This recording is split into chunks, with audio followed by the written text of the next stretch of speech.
Você sabia que existem relatos de obra missionária no Antigo Testamento? Sabia que Deus queria usar Israel para demonstrar o seu amor a outras nações?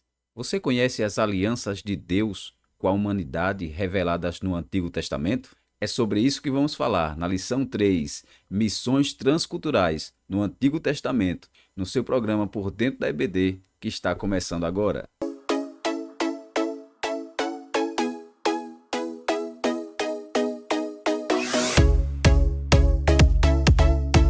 A paz do Senhor Jesus Cristo, meu querido e minha querida, está começando agora o seu programa Por Dentro da EBD. Seja muito bem-vindo. Esse que vos fala, evangelista Fernando Silva, professor da Escola Bíblica Dominical e seu amigo. E nós vamos estudar essa semana a lição de número 3, cujo título é Missões Transculturais no Antigo Testamento. Essa lição ela é uma sequência daquilo que nós já estamos estudando há 3 semanas. Na primeira lição, nós estudamos sobre missões transculturais, onde nós aprendemos o conceito da grande comissão e aprendemos também sobre etnia, sobre as diferenças aí, as barreiras para se alcançar as nações.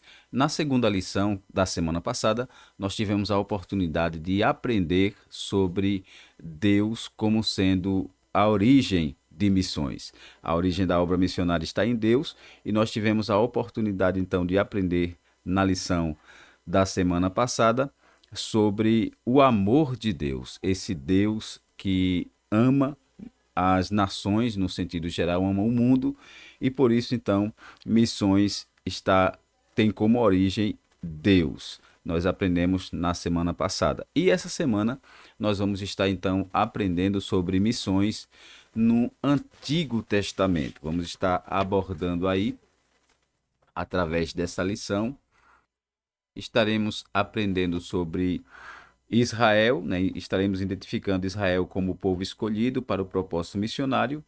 Também estaremos demonstrando o amor de Deus para com outras nações, além de também estar relacionando as alianças de Deus com a humanidade no Antigo Testamento. Então, é uma lição rica, promete muito, e eu quero te convidar a, junto comigo neste momento, fazermos uma oração para nós estarmos ministrando a aula dessa semana. Ore juntamente comigo, é momento de oração, vamos falar com Deus. Pai, em nome de Jesus, nós queremos, amado da nossa alma, te agradecer por tudo, meu Senhor, que tens feito, operado e realizado na nossa vida. E neste momento eterno da nossa alma, nós colocamos diante de Ti a aula desta semana, pedindo a Tua graça, a Tua bondade e a Tua misericórdia. Toma toda a direção, Senhor, abençoando de maneira tremenda, abrindo o nosso entendimento, nos dando luz, para que possamos, ó Deus, assim trilhar os caminhos da Tua palavra. Ó Deus, extraindo tudo aquilo que o Senhor tem para nós como riqueza espiritual. Seja conosco nesta hora que nós te pedimos, te louvamos. Em nome de Jesus, amém. E graças a Deus. Glória a Deus, santos. Nós vamos iniciar a nossa aula de hoje, lição maravilhosa, lição 3, que será ministrada no dia 15 de outubro de 2023, onde será também comemorado o dia do professor, o dia daquele que tem ministrado o ensino, conduzindo através do conhecimento da palavra vidas para crescer em graça e em conhecimento da palavra de Deus. E nós vamos estar então iniciando nesse momento a nossa lição de número 3, Missões Transculturais no Antigo Testamento. O slide na tela e nós vamos estar então iniciando a nossa lição de hoje. O texto áureo da nossa lição, ela diz assim, disse mais, pouco é que seja o meu servo, para restaurares as tribos de Jacó e tornares a trazer os guardados de Israel. Também te dei por luz, para a luz dos gentios, para seres a minha salvação até a extremidade da terra. Isaías 49:6. A verdade prática O amor de Deus para com as nações deve ser o mesmo objetivo, deve ter o mesmo objetivo de todos os que militam pela salvação das almas perdidas. Aí a leitura diária, você pode estar lendo durante a semana, e é interessante, porque são textos que vão fazer parte da lição dessa semana. A leitura bíblica em classe, nós vamos encontrar 2 textos intercalados aí. O primeiro é 1 Reis 17, 8, 9, 17 ao 22 e Jonas 1, 1 e 2. 1 Reis 17 diz assim: Então veio a ele a palavra do Senhor, dizendo: Levanta-te e vai a Sarepta, que é de Sidom, e habita ali. Eis que eu ordenei ali uma mulher viúva que te sustente. E depois destas coisas sucedeu que adoeceu o filho desta mulher, da dona da casa, e a sua doença se agravou muito, até que nele nenhum fôlego ficou. Então ela disse a Elias: Que tenho eu contigo, homem de Deus? Vieste tu a mim para trazeres à memória a minha iniquidade e matares o meu filho? E ele lhe disse: Dá-me o teu filho. E ele o tomou do seu regaço e o levou para cima ao quarto onde ele mesmo habitava e o deitou em sua cama e clamou ao Senhor e disse: Ó Senhor meu Deus, também até a esta viúva com quem eu moro afligiste matando-lhe seu filho? Então se mediu sobre o menino 3 vezes e clamou ao Senhor e disse: Ó Senhor meu Deus, rogo-te que torne a alma deste menino a entrar nele. E o Senhor ouviu a voz de Elias, e a alma do menino tornou a entrar nele e reviveu. Jonas 1. E veio a palavra do Senhor a Jonas, filho de Amitai, dizendo: Levanta-te, vai à grande cidade, a Nínive, e clama contra ela, porque a sua malícia subiu até mim. E aí nós já vamos entrar na nossa introdução da lição, e a introdução ela diz assim: Então, na lição anterior, vimos a natureza missionária de Deus, por meio da sua relação com Abraão. Esta lição tem o propósito de considerar a nação de Israel como um povo escolhido, como um propósito missionário, e tornar como exemplo este movimento missionário as narrativas bíblicas sobre Elias e a viúva de Sarepta e a ida do profeta Jonas a Nínive, e finalmente analisar as alianças de Deus com a humanidade a partir da nação de Israel no Antigo Testamento. Contudo, o conceito de missão, da forma como o conhecemos hoje, não aparece com clareza no Antigo Testamento em relação à nação de Israel como o povo escolhido de Deus. E a palavra-chave é Antigo Testamento. E já entramos na nossa lição, no primeiro tópico da nossa lição. Primeiro tópico: Israel, um povo escolhido para um propósito missionário. Israel, um povo escolhido para um propósito missionário. E o comentário vai dizer assim: O plano de Deus. O nosso Senhor Deus planejou desde os tempos antigos que o testemunho de Jesus Cristo fosse proclamado a todos os habitantes da terra, conforme Gênesis 12, 3, conforme Mateus 24, 14, 28, 18 ao 20, ou seja, a vontade divina era que todos os moradores da terra tivessem conhecimento a respeito da pessoa de Jesus. Nesse sentido, o meio planejado por Deus para o mundo conhecer seu filho passa por uma nação. O Pai chamou a nação de Israel para ser o povo missionário. Dessa forma, os israelitas deveriam ser testemunhas de Deus, conforme nós vemos em Isaías 45, 42, 5 ao 7, 43, 10 ao 13. Então, nessa parte aqui, no plano de Deus, nós podemos observar que Deus tinha e tem um plano. E nesse plano, Deus visa alcançar todas as nações da terra. É isso que nós notamos quando ele faz a promessa a Abraão, Gênesis 12:3, em ti serão benditas todas as famílias do mundo. Então, a bênção de Deus é para todas as nações, é para todos os povos.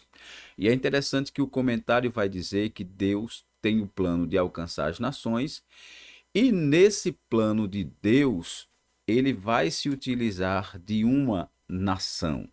Para alcançar o mundo, ele planeja fazer isso por meio do povo de Israel, por meio da nação eleita de Deus. É bem verdade que essa nação precisava corresponder.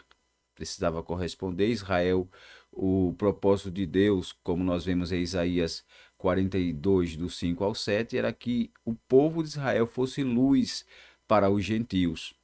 Israel deveria alcançar os outros povos primeiro com o seu testemunho de vida.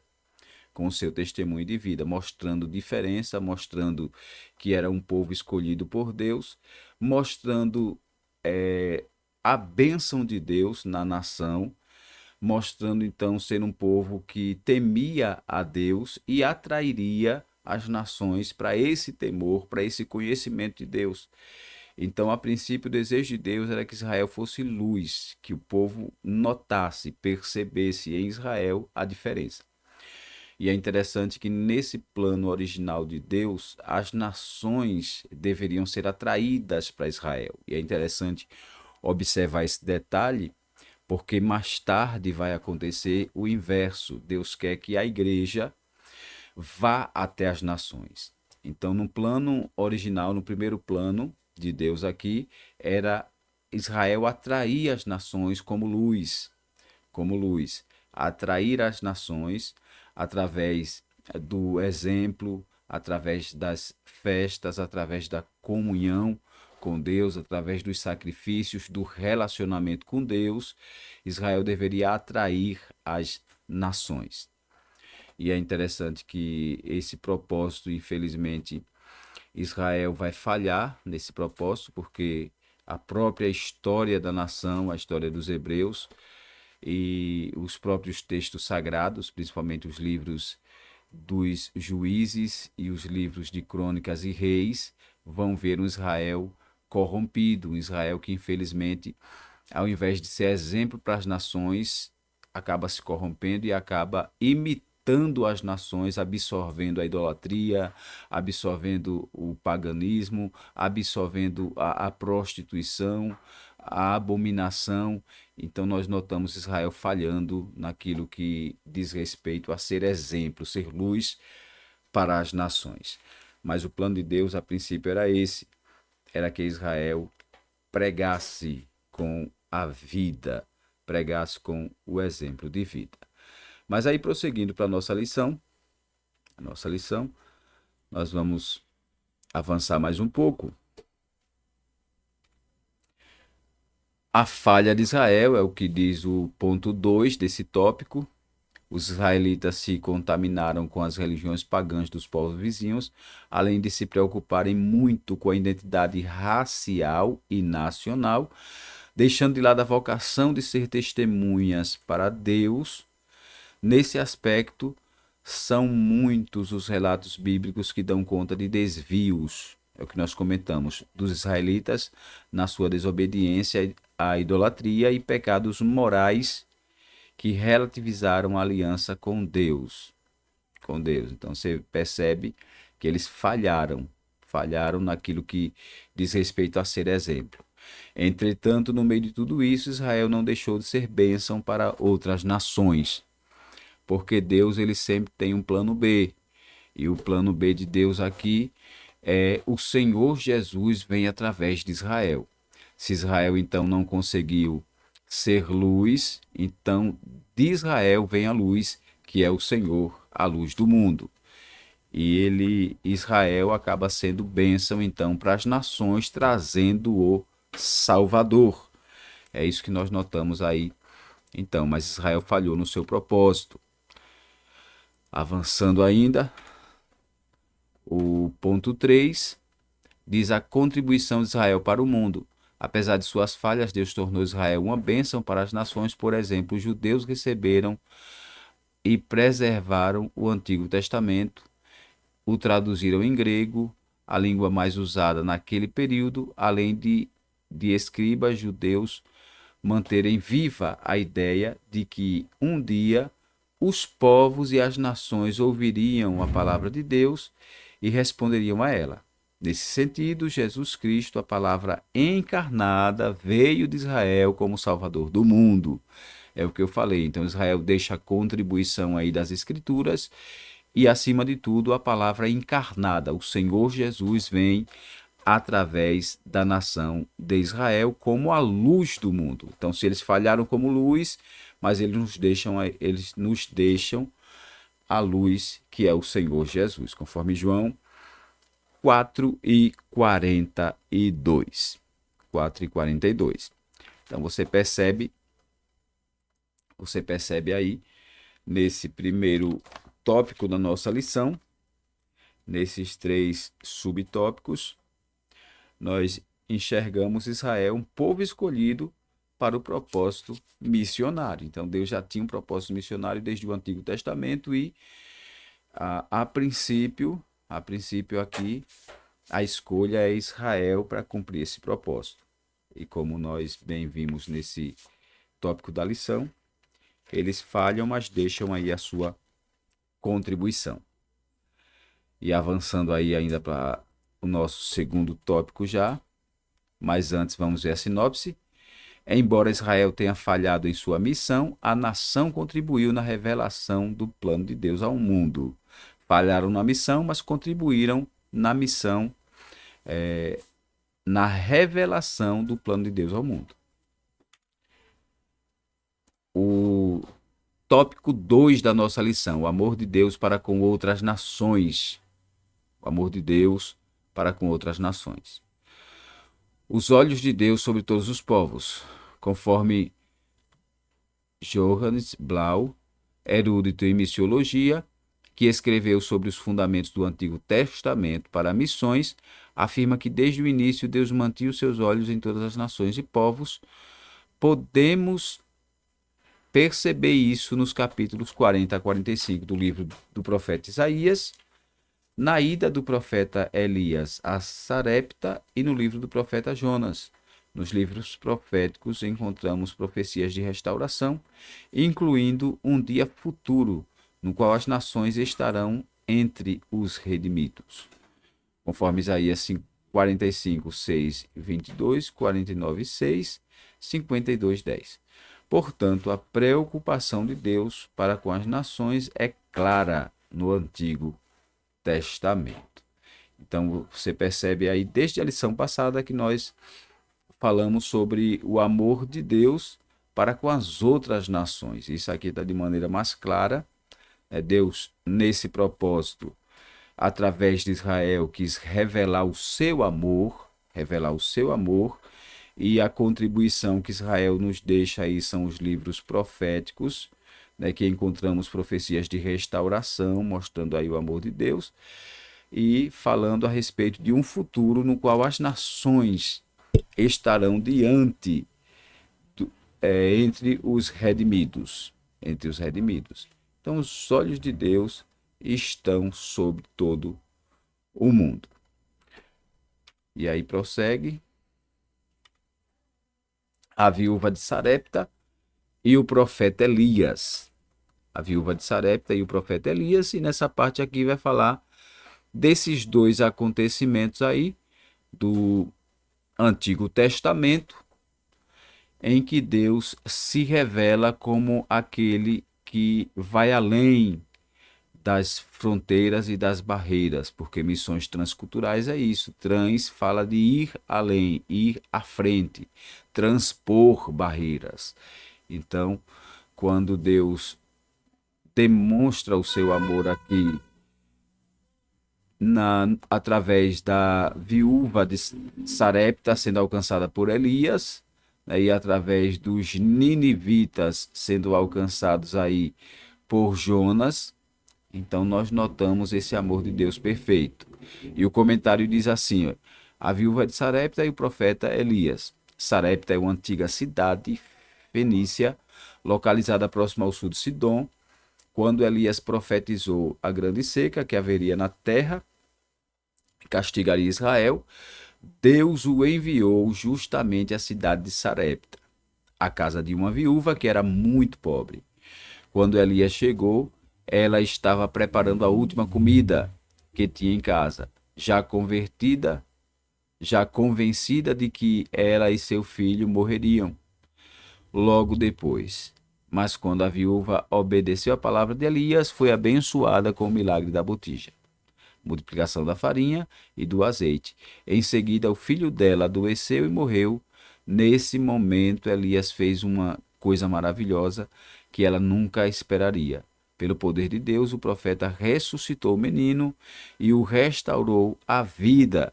A mãe do menino falou: Nisto conheço agora que tu és homem de Deus e que a palavra do Senhor na tua boca é verdade. 1 Reis 17 e 24. Dessa forma, Deus se tornou conhecido de uma estrangeira. Então você percebe aí o amor de Deus alcançando, né, o povo dos sidônios, dessa região aí, né, de Sidom, através do profeta Elias sendo enviado por Deus. Então já vemos aqui o protótipo, o modelo de obra missionária que vai se aperfeiçoar no Novo Testamento.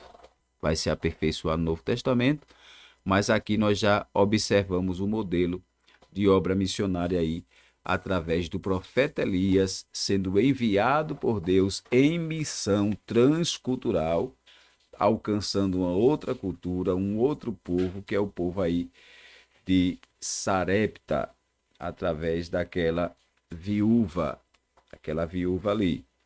Então é isso que nós observamos Deus se fazendo conhecido de uma estrangeira. Aquela mulher teve a oportunidade de ver o milagre de multiplicação que Deus realizou através do profeta Elias. E aí, prosseguindo o texto,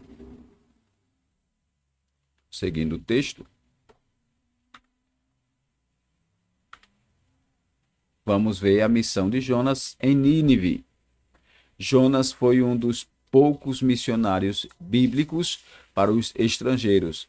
Não é por acaso que o tema de seu livro é A Misericórdia de Deus para com todos os homens. Jonas 1, 2, 3, 2, 4, 4 a 11.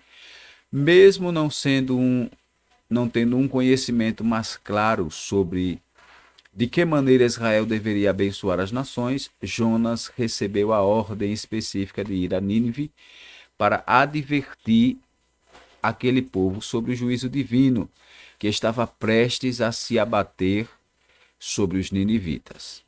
Como consequência de seus muitos pecados, Nínive era a capital da Síria, uma nação perversa, cruel e imoral.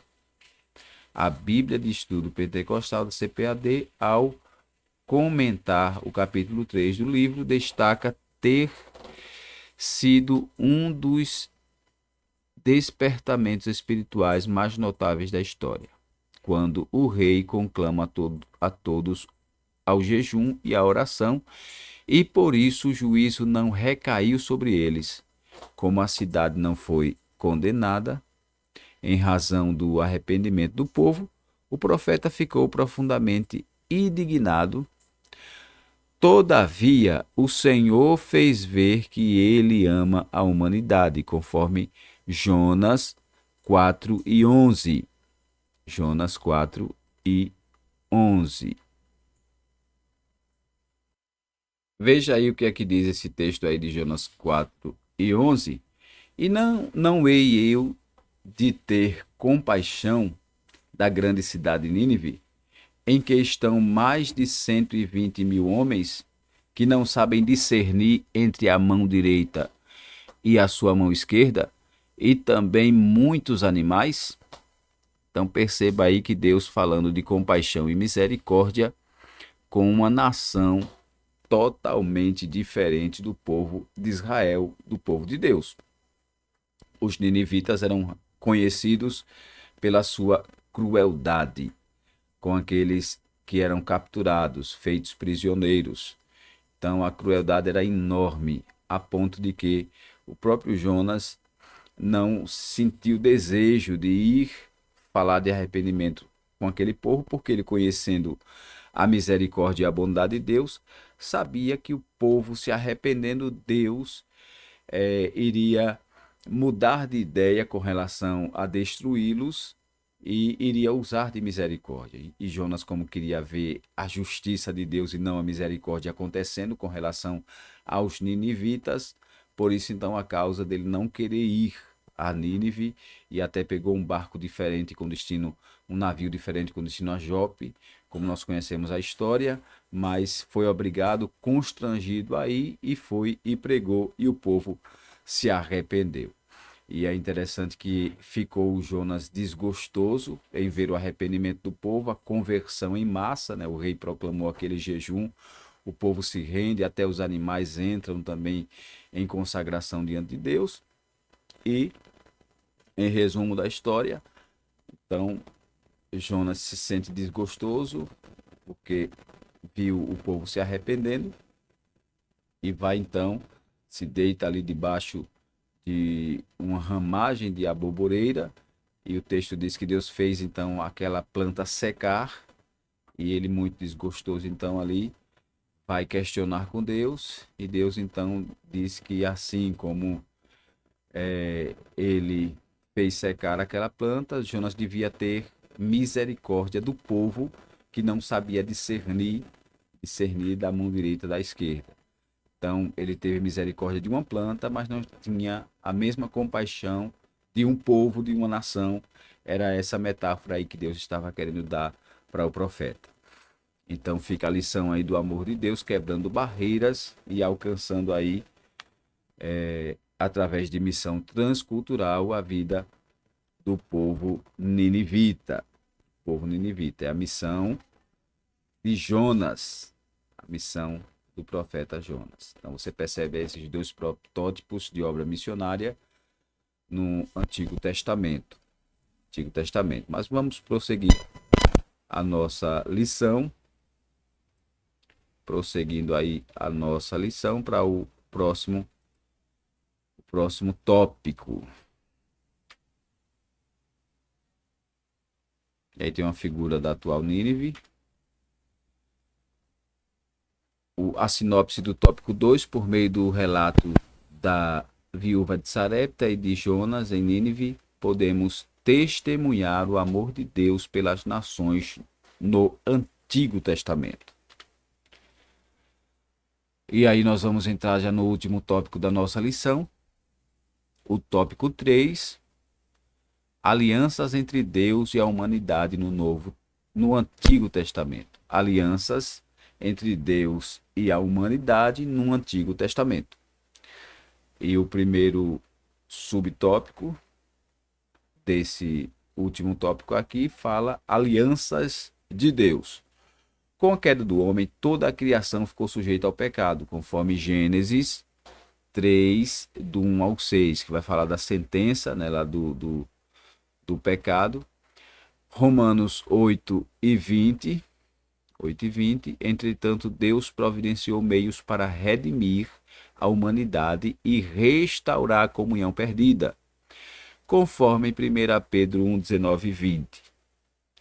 Assim, ele estabeleceu algumas alianças com o homem, a fim de tornar conhecida a sua glória entre as nações e receber delas a legítima adoração. Por isso, há na Bíblia alianças denominadas condicionais e incondicionais entre Deus e a humanidade. Então Deus estabeleceu algumas alianças, elas são vistas aí no Antigo Testamento. Alianças essas que nós poderíamos destacar algumas, por exemplo, a aliança adâmica, que é a aliança que Deus fez com Adão ainda no Éden. E aí nós vamos ver outras alianças, como a aliança de Noé, que Deus faz com Noé, através da figura ali do arco-íris. Deus promete que não iria destruir a terra, mas com a água, e o arco-íris ficou aí como prova dessa aliança. E aí nós vamos ver outras alianças, a aliança que Deus fez com Abraão, a aliança de bênção para as nações, a aliança de Moisés, que Deus faz com Moisés, e outras alianças que vão surgindo aí ao longo do Antigo Testamento. Mas em cada uma dessas alianças, nós observamos duas grandes realidades. Existem as alianças condicionais e as incondicionais. As alianças condicionais e as incondicionais, nós vamos ver já nesse próximo tópico aqui da nossa lição. Alianças incondicionais e condicionais. A aliança incondicional é uma disposição soberana de Deus mediante a qual ele estabelece um contrato incondicional ou declarativo com o homem, obrigando-se em graça, por um juramento irrestrito, a conceder ele a sua própria iniciativa.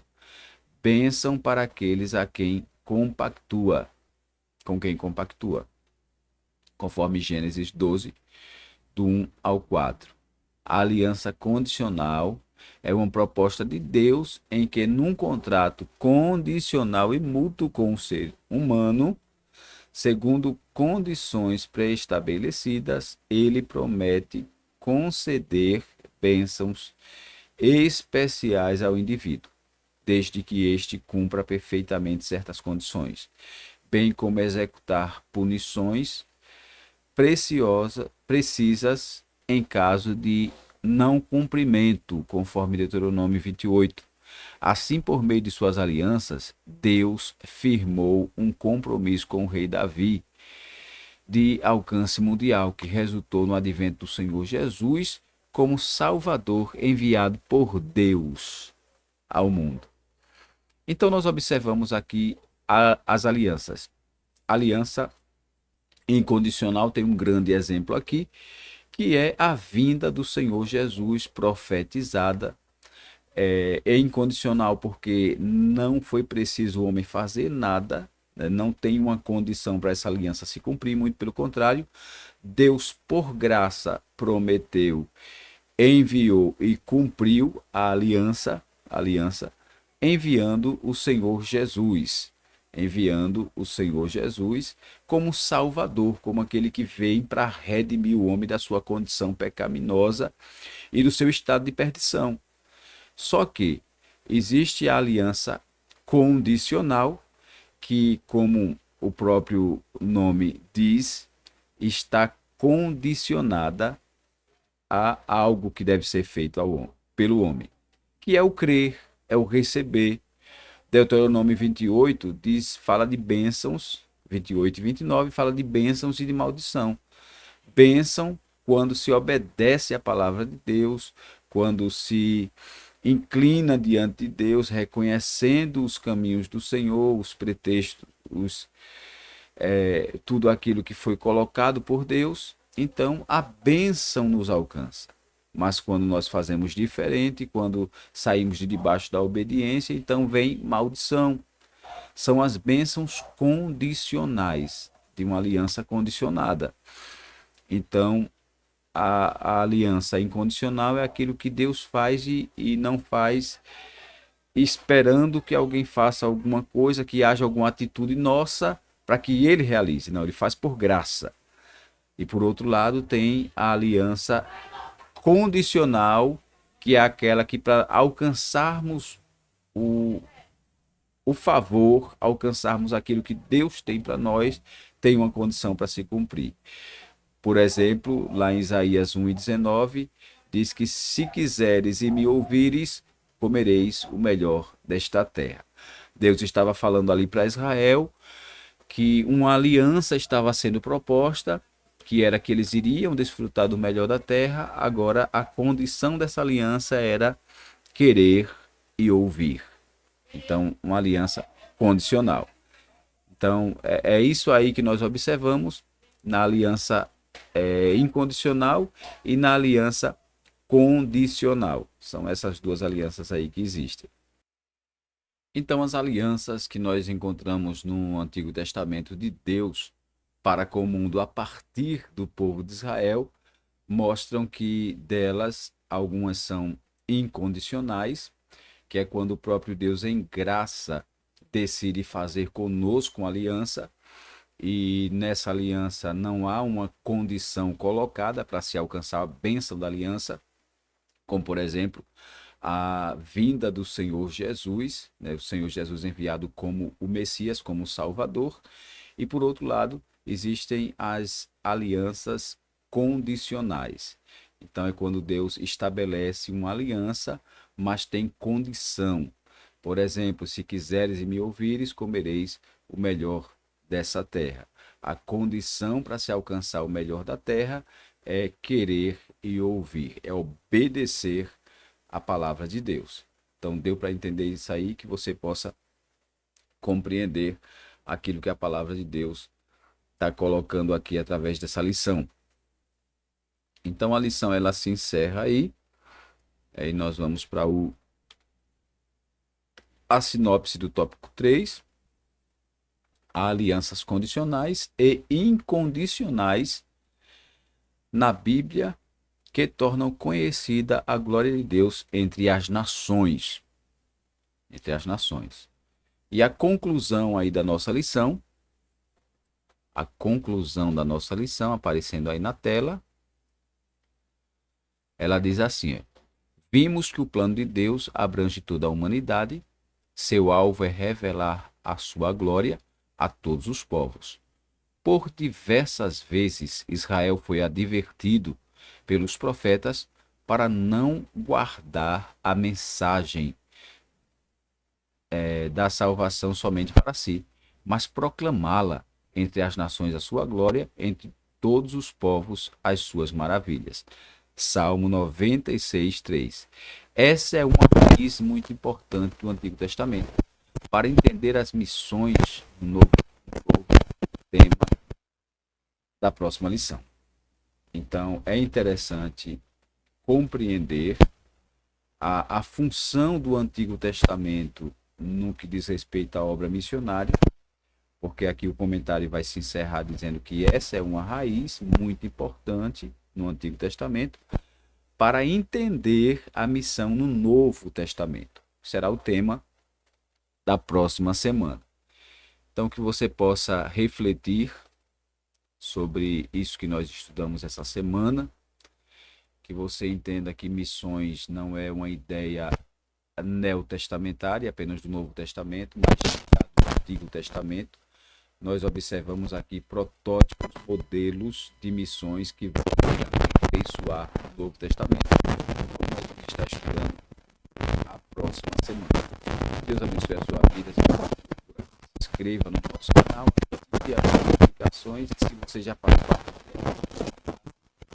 Então, para que a alcance e abençoe as vidas, que o Senhor continue te enchendo de bênçãos e te dando abençoe a sua vida. Se o Senhor disser que sim, próxima semana estamos de volta no seu programa Por Dentro da EBD.